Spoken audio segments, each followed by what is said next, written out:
2010년 3월 25일 뉴스위크지의 종교 전문 기자였던 리사 밀러라는 사람이 이런 기사를 썼습니다. 부활절은 예수가 십자가에 못 박힌 지 사흘 만에 무덤에서 살아난 순환의 마지막 사건을 기념하는 날이다. 복음서는 이 초자연적인 사건이 엄연한 사실이라고 주장한다. 예수는 훗날 모든 제자들이 부활할 수 있도록 죽었다가 다시 살아난 것이다. 이 이야기는 더없이 신실한 신자들의 믿음까지도 흔들리게 만들었다. 솔직히 믿기 어려운 이야기다. 여러분, 부활을 믿으십니까? 하지만 많은 사람들은 부활을 믿지 않습니다. 심지어 성경 말씀을 전하는 목사님들 중에도 예수의 부활을 역사적인 사실로 받아들이지는 않습니다. 이런 시대에 우리가 예수의 부활을 믿는다는 것은 그냥 광신도나 아니면 아직도 과학이 발달한 시대에 그냥 기적 같은 것을 믿는 어리석은 신자, 그런 취급을 받을지도 모릅니다. 하지만 그럼에도 불구하고 저는 예수의 부활을 믿습니다. 또한 우리도 마지막 날에 주께서 우리를 다시 살리실 것을 저는 믿습니다. 무슨 근거로 그러냐고요? 아시는 것처럼 오늘 우리가 읽은 사도행전은 역사서입니다. 허구가 아니라 역사적 사실이 기록된 하나님의 말씀이라는 것입니다. 게다가 사도행전은 예수의 부활을 직접 목격한 증인들에 의해서 써내려간 기록입니다. 바로 그런 역사서인 사도행전에서 예수의 증인들이 한결같이 증언하는 것이 있습니다. 그것은 예수 부활하셨다는 것입니다. 그분이 다시 사셨다는 것입니다. 목사님, 그거야 믿는 사람들 얘기죠 라고 말하는 분이 계실지도 모르겠습니다. 그러나 생각해 보십시오. 예수님이 순환을 당하시자 십자가에 달리시자 다 도망갔던 제자들이 아니었습니까?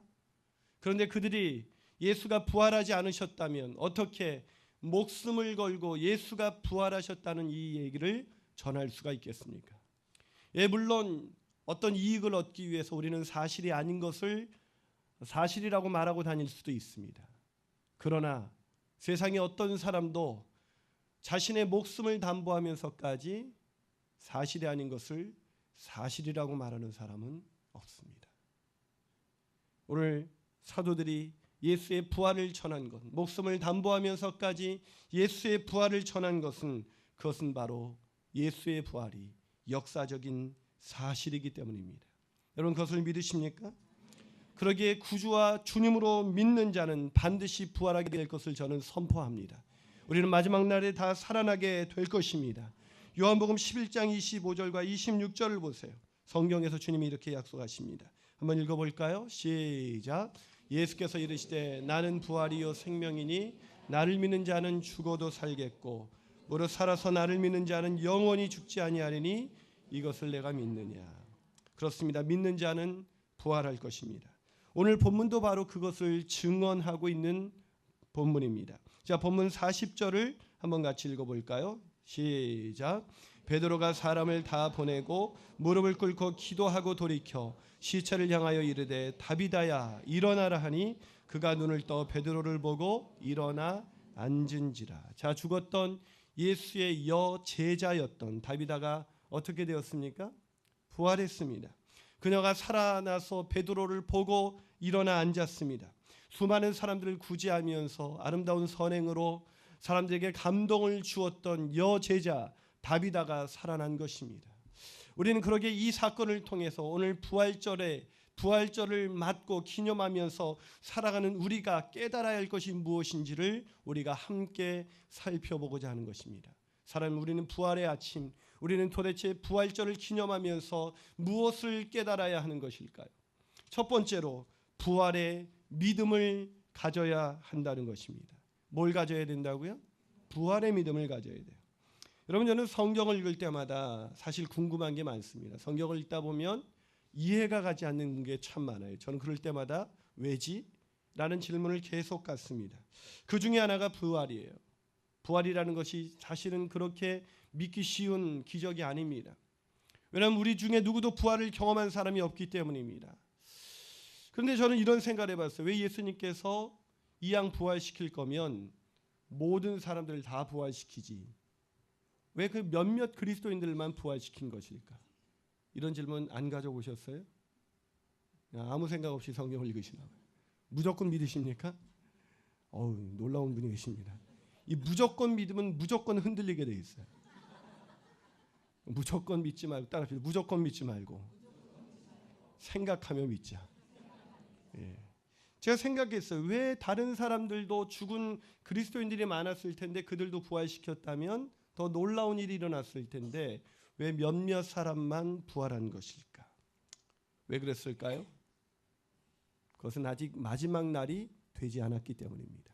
자, 요한복음 6장 40절을 한번 읽어볼까요? 있습니다. 시작. 내 아버지의 뜻은 아들을 보고 믿는 자마다 영생을 얻는 이것이니 마지막 날에 내가 이를 다시 살리라. 언제 살리신다고요? 마지막 날에. 하나님이 심판이 임하는 날, 즉 믿지 않는 사람들이 영벌에 처해지는 그날, 바로 그날에 죽었던 모든 그리스도인들은 다시 살아나게 될 것입니다. 아멘이십니까? 하지만 그럼에도 불구하고 저는 또 한 가지 남는 질문이 있었어요.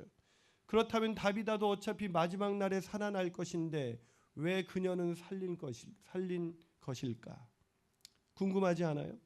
우리가 어차피 다 마지막 날에 다 살아날 몸입니다. 근데 왜 다비다는 다시 살린 것일까요? 그것은 다비다를 통해서 사람들이 부활의 믿음을 갖게 하기 위해서입니다. 사실은 다비다의 부활은 다비다를 위한 것이 아니었습니다. 다비다는 확신합니다. 죽음의 순간 그는 영원한 나라로 가는 것을 오히려 기대했을 거예요. 다비다가 원했던 것은 오히려 주와 함께 영원히 그 순간부터 지내는 것이었을 것입니다. 그러나 다비다가 부활한 것은 다비다 때문이 아니라 다비다의 부활로 인해서 부활의 주님을 만나게 하기 위한, 그 믿지 않는 사람들을 위한 것이었습니다. 여러분, 다비다가 살아났지만 여러분, 다비다는 육체는 또다시 죽음을 맞이했을 것입니다. 히브리서 9장 27절은 한 번 죽는 것은 사람에게 정해진 것이고 그 후에 심판이 있다고 말씀하지 않습니까? 육체는 반드시 죽습니다.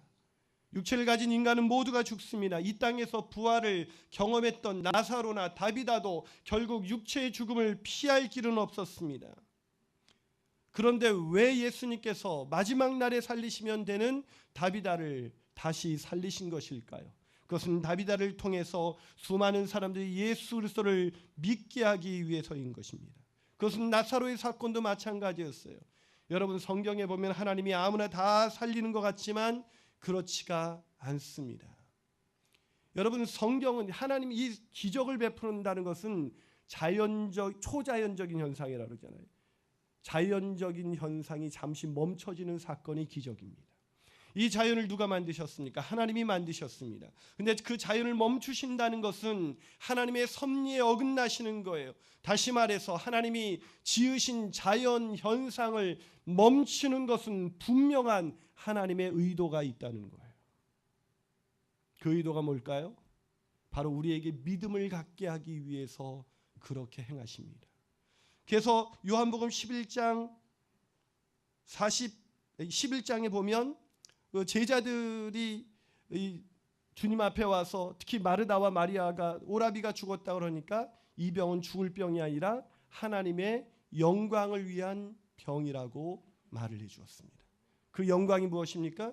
예수 그리스도께서 우리를 위하여 십자가에 죽으시고 부활하시는 그 표적을 보여주는 거예요. 그래서 요한복음에서는 기적을 단순히 기적이라고 말하지 않고 표적이라고 말합니다. 기적 자체가 중요한 것이 아니라 기적이 가리키고 있는 사인이 중요하다는 것이죠. 오늘 마르다도 마찬가지였습니다. 이 다비다도 마찬가지였습니다. 이 다비다의 사건을 통해서 하나님께서 말씀하고 싶었던 것은 다비다의 부활을 통해서 부활하신 예수님을 믿게 하기 원하셨던 것입니다. 자, 이거 과연 그런지 한번 요한복음 11장 45절 읽어볼까요? 있습니다. 시작.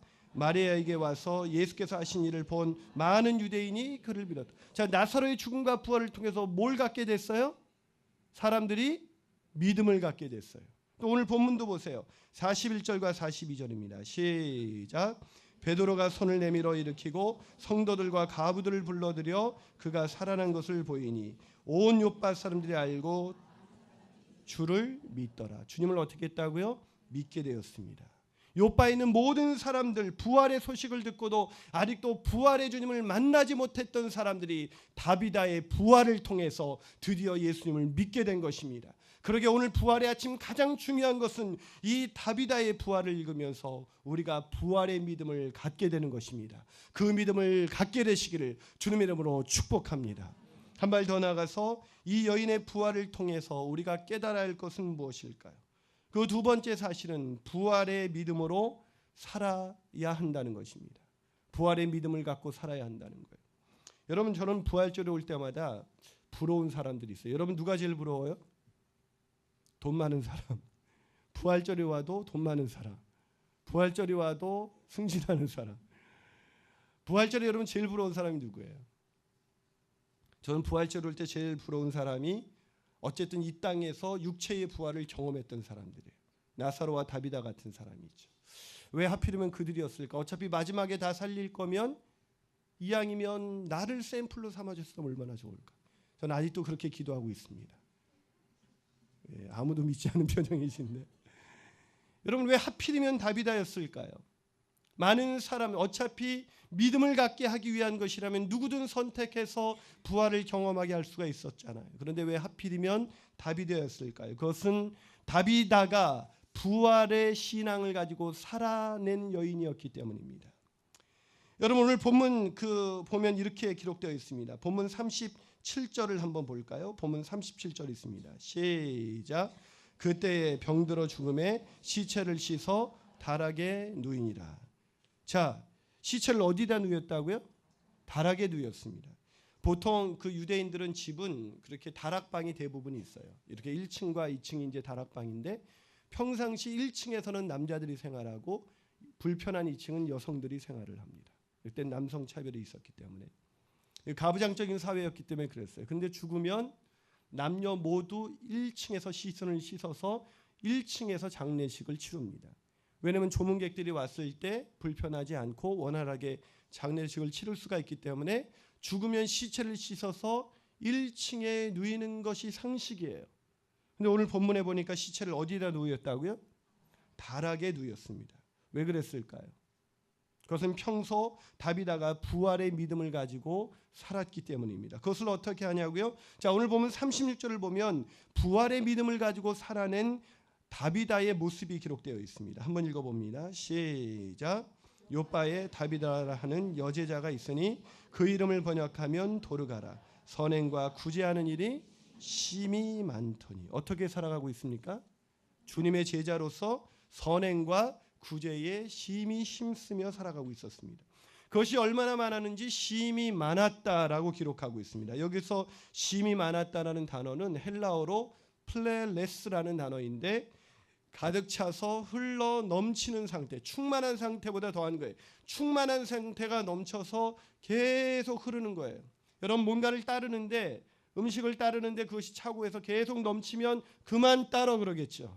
그만해도 좋을 만큼 넘치도록 선행과 구제에 힘썼던 여인이었습니다.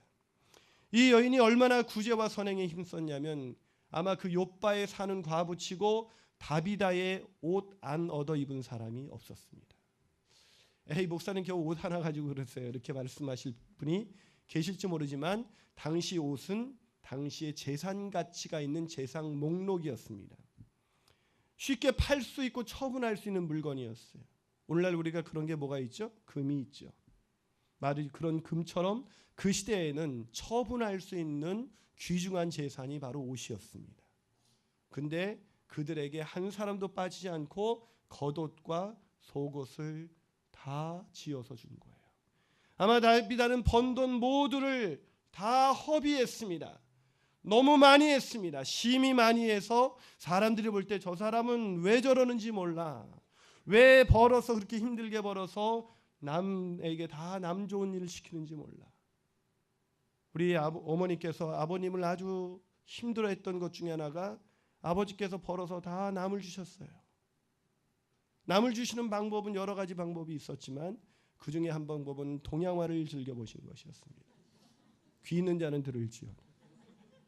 근데 또 하나는 아버님께서 이렇게 돈을 잘 빌려주셨어요. 어머니께서 힘겹게 미래를 위해서 저금을 해놓으시면 우리 아버님이 그걸 타는 날을 정확하게 알고 다 구워주셨어요.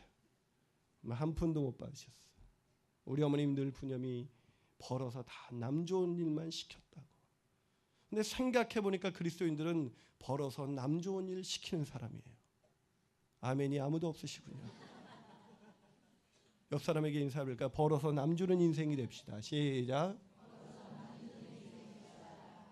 여러분, 다비다는 벌어서 남 주는 인생이었어요. 쉼이 많았다. 이 말을 한자로 표현하면 낭비했다. 구제와 선행은 낭비할 마음을 갖지 않으면 할 수 없는 거예요. 내 인생 내가 좀 형편이 되면 도와줘야지. 여러분, 이 땅에서 살아가면서 형편될 때 안 도와준다는 사람은 아무도 없어요. 그러나 그리스도인은 형편이 되지 않을 때도 남을 돕는 사람입니다.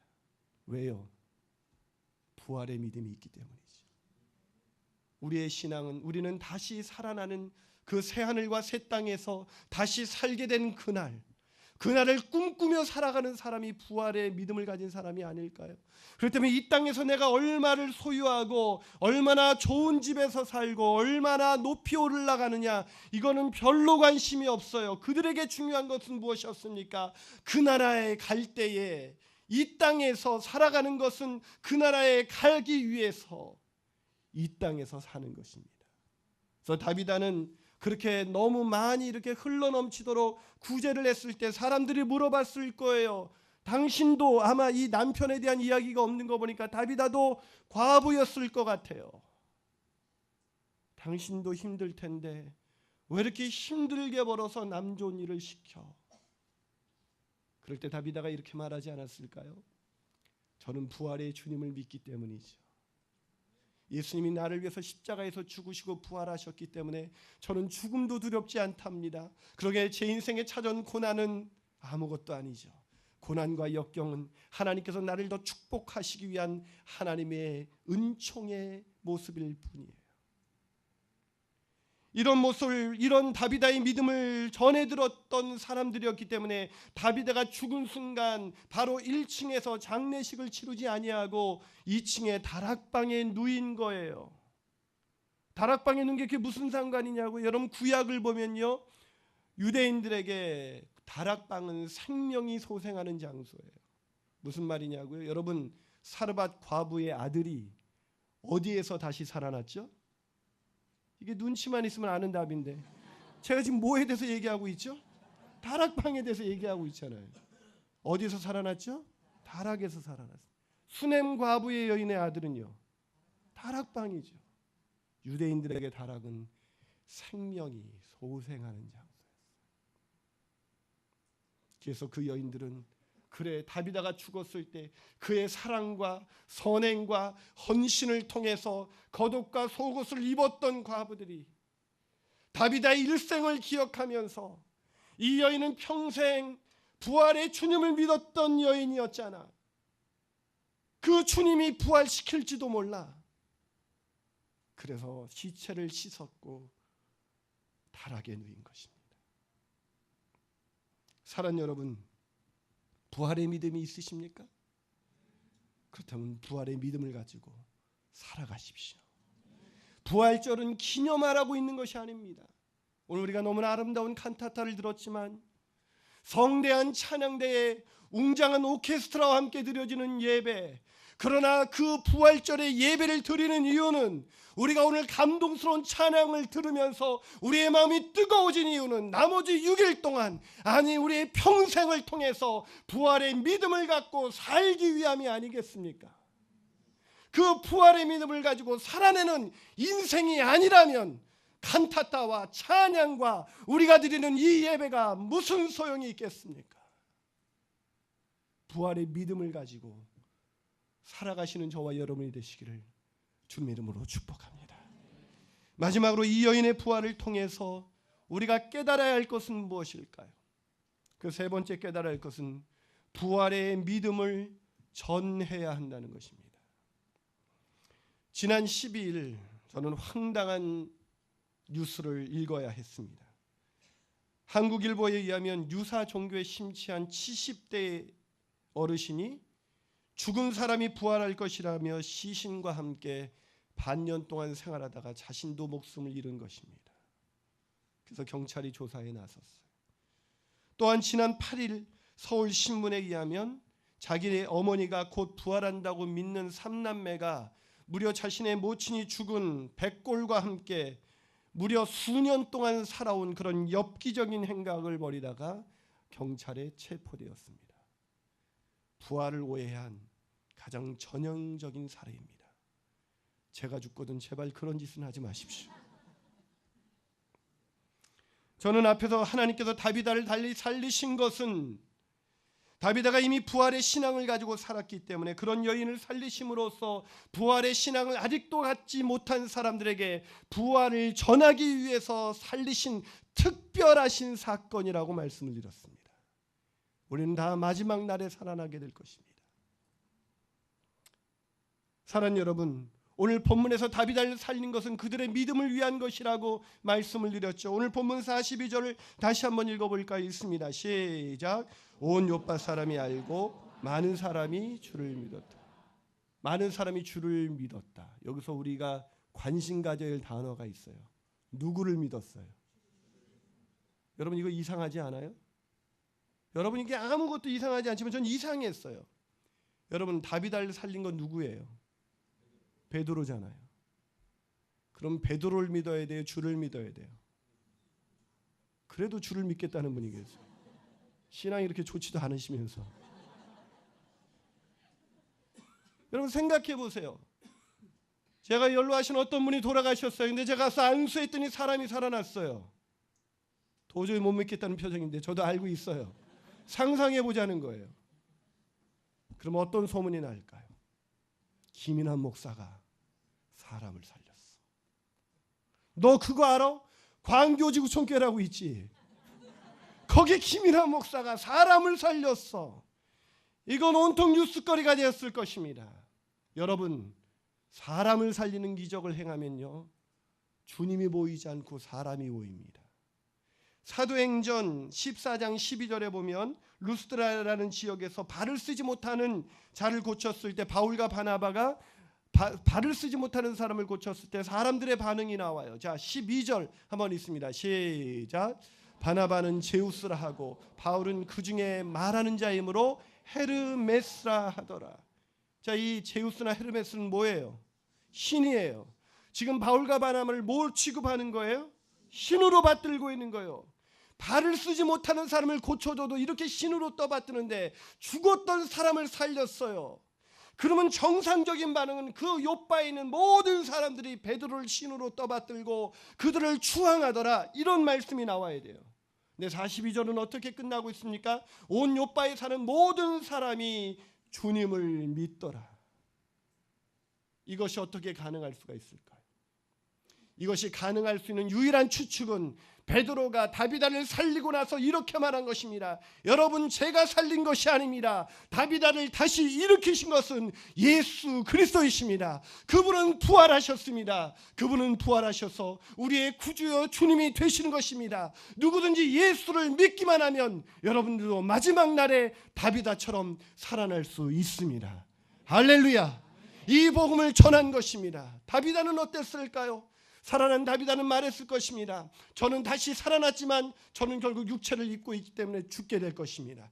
저는 그러나 마지막 날에 다시 살아날 것입니다. 주님께서 나를 다시 살리신 것은 여러분을 하여금 부활의 믿음을 갖게 하기 위함인 것입니다. 사랑하는 여러분, 무슨 말이에요? 부활의 신앙을 가졌던 베드로나 다비다는 부활의 믿음을 전하며 살았다는 것입니다. 여러분 오늘은 부활절입니다. 그렇다면 이 아침 부활을 믿는 우리의 믿음은 어디로 향해야 하는 것일까요? 우리가 부활한 것, 주님이 부활한 것, 그것에 감격하면서 기뻐하는 인생 살아가는 것 필요하겠지만 그것보다 더 중요한 것은 아직도 이 소식을 모르는 사람에게 부활을 전하는 것입니다.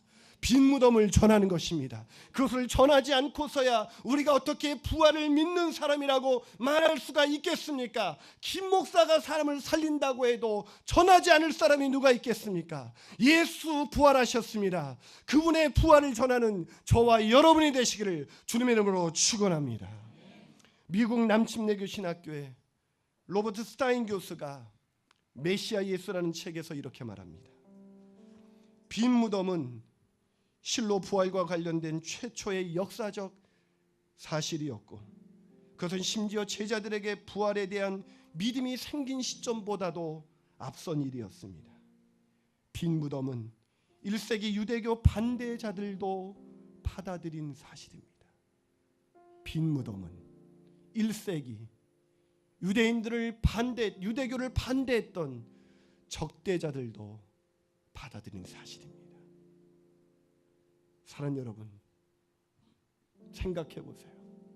만약에 빈 무덤이 사실이 아니었다면, 예수의 부활이 사실이 아니었다면, 당시 적대자들은 굳이 제자들 복음을 전하는, 예수의 부활을 전하는 그들을 잡아들일 필요가 없었습니다. 왜냐하면 그냥 놔두면 뻔한 해프닝으로 드러날 일이었기 때문입니다. 그러나 그들이 왜 부활의 소식을 전하는 그들을 잡아들였습니까? 왜 그들을 위협했습니까? 부활은 역사적 사실이기 때문입니다. 그렇다면 남은 것은 단 한 가지입니다. 부활의 믿음을 가지고 살아가는 것입니다. 부활을 전하는 아름다운 인생 사는 것입니다. 그 부활의 소식을 전하는 저와 여러분이 되시기를 주님의 이름으로 축복합니다. 한번 옆 사람에게 인사해 볼까요? 예수 부활하셨습니다.